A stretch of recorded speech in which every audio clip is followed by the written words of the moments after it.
Hello, everyone. As you're aware, the Real Estate and Business Brokers Act of 2002 has undergone some changes.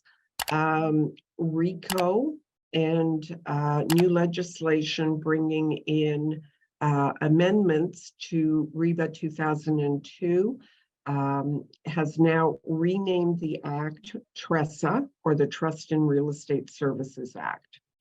There are several things that are quite different from the way we've done business, and we're going to have to learn some new terms and some new ways of doing business. The first part of the new TRESA is going to deal with consumer relationships. We're going to talk about customers, clients, self-represented parties or SRPs, the RICO Information Guide, and RICO Information and Disclosure to Self-Represented Party Form. The first thing we're going to talk about is customers. Customers will no longer exist and will not be permitted. There will no longer be an ability to provide customer service. The public that previously chose to be a customer will have to make an informed decision whether to be a client or a self-represented party. Services can only be provided to a client, not to a self-represented party. Clients. Clients are and will be parties that are represented by a brokerage under a representation agreement with a brokerage. The representation agreements will specifically outline the services to be provided to those clients. So there will be seller clients and buyer clients, no customers, but then we go into self-represented parties or SRPs. SRPs are not represented by any brokerage and not receiving any services from a brokerage. They are thought of as being their own agent. This is not a new name for a customer. There are no customers. You cannot encourage an SRP to rely on your advice, knowledge, skill, or judgment. They are acting on their own behalf and are acting as their own agent. You can provide assistance to an SRP, though, meaning an act that benefits or services your own client. You cannot assist an SRP if it does not directly benefit your own client. So let's talk about some different assistance that you can and cannot offer. Assistance for an SRP must be a service to benefit your own client. An example of benefiting your own client is showing your own listing to an SRP or self-represented party.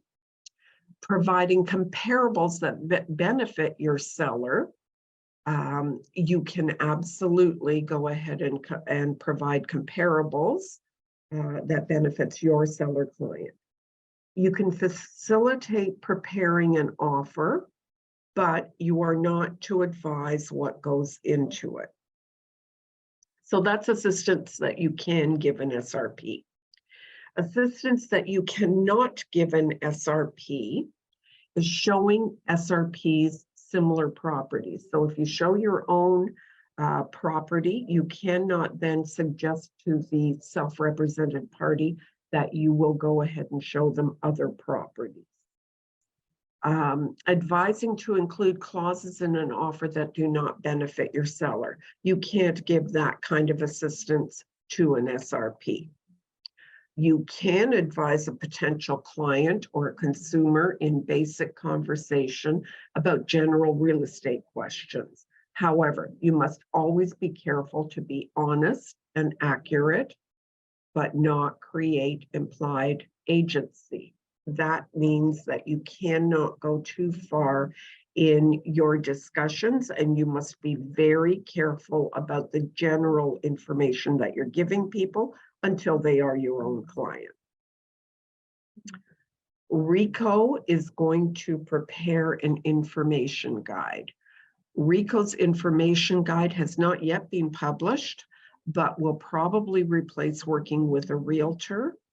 It will be mandatory and will outline client relationships, brokerage and client obligations and limitations, risks and assistance offered to SRPs, contents of agreements, disclosure and consent of multiple representation, and how to file complaints with Rico and the brokerage. This will be an electronic and printable form, and it will probably follow the lines of working with a realtor, where you will have to offer it to the public before they sign a representation agreement or decide to be a self-represented party, so that they can make an informed decision as to how they're going to be working with you, the agent. Once you offer an SRP or self-represented party the information guide, and they decide that they are going to work on their own behalf, you will have to provide and explain the Rico information guide that we just discussed, and then provide the Rico information and disclosure to SRP form, where they are agreeing to the limitations of being an SRP. So these two forms still have to be published, and at that time we can take a closer look and go into explanations of how they will be used. Part 2 of Rico's new guidelines in TRESA are about disclosures, consents, acknowledgements, and contents of representation agreements. All disclosures, consents, and acknowledgements, will be written in a clear, concise, and plain language. Disclosures will have to appear prominently. All of these must be explained to allow informed consent. Multiple representation, we'll talk about that a little bit. We're familiar with multiple representation, where disclosure is made and acknowledgement and consent are received before the transaction. Currently, we adhere to this. Explanations must include the differences in duties and obligations to clients in multiple representation, and a complete understanding of the disclosures necessary in various situations. Multiple representation is something that I think most of us are very familiar with.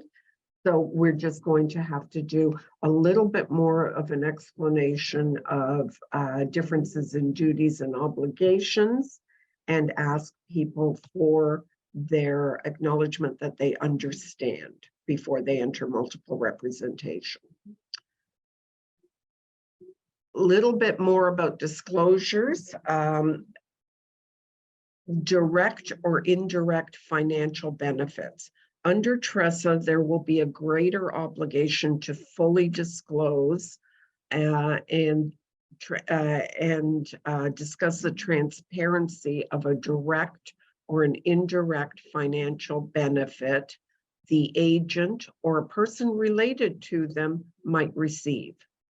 An example, receiving a referral fee from a third party, a mortgage broker or an inspector. That's one example of receiving a benefit.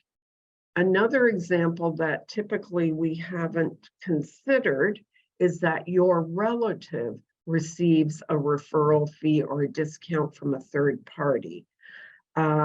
We're also going to have to disclose commissions that the brokerage is collecting. All of these things are being now legislated, and we are going to have acknowledgements that the parties we deal with understand these things. We're going to discuss material facts. As in the past, you must disclose material facts. Now, under TRESA, there's a new obligation to disclose and receive an acknowledgement. on whether the disclosure will affect the client's decision to purchase or sell. Any facts that a seller is legally obligated to disclose must be withheld. Any facts that a seller is legally obligated to disclose must not be withheld from potential buyers. And we have to get the buyer's understanding of that disclosure and whether or not it's going to make a difference to their decision to purchase or sell. There's going to be some new clarification and requirements in contents of representation agreements. Representation agreements are going to have to be clearly and prominently set out. Things that are going to be changing is start and end dates of the agreement. The expiry date is going to have to be initialed. Services to be provided to either a buyer or a seller client are going to have to be specifically outlined. Remuneration is going to be specifically outlined. Method for payment is going to be included in the contract. Terms for termination, if any, especially if clients refuse multiple representation, those terms will have to be outlined. Circumstances where remuneration amounts may change, meaning if you are, anytime you would be reducing a commission on either your buyer end or your seller end, or I'm trying to think what others, because there will not be opportunities for double ending. Commission amounts to the listing brokerage and the buyer brokerage will be separated. Right now, we talk about a full commission amount of, let's say, 5%, and of that, we offer 2.5% to the cooperating brokerage. Those two amounts are going to be separated in the new agreement. Commission to the listing brokerage will be specific for multiple representation or an SRP, self-represented party purchase. So all of these things will be addressed in the new representation agreements. REA. REA does our forms. So other than Ricos information guide and information and disclosure to self-represented party forms, which will be prepared by Rico, REA will be providing and preparing all other forms with the necessary changes to comply with TRESA. As these forms become available, we'll review them with you. We will work through them and work with you for a better understanding of the necessary changes in the forms. TRESA comes into effect on April the 1st, 2023. Right now, we are March 22nd, and we have not yet seen the forms. We're looking forward to the new forms becoming available, but they are not ready yet. So we may see a reprieve until REA and Rico produce their forms. That is not a given. It is something that we suspect may happen. For more information and starting to really understand the changes coming from TRESA, please take a look at Rico's website to view their information videos as they come out. Some of their explanations are really quite good. Stay tuned. Some other changes that are coming up but haven't yet been outlined are the barrier to open offers. That's going to be with a seller's direction and a buyer's agreement. The substance, but no personal information. So the barriers will be removed and the process will be explained. At this point in time, we don't have specific information to that. Also, designated representation as an alternative to multiple representation is being considered. Duties to clients would apply to the salesperson and not the brokerage under designated representation. With a brokerage as large as ours, of course, we get into multiple representation, sometimes without even realizing we're doing so. So this is going to be one way of protecting yourselves and the brokerage against stepping outside of what your duties in multiple representation are, but still giving good representation to clients.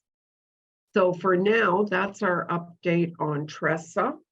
As more details come to us and become available, we will, of course, go into further explanations. So thanks very much for listening.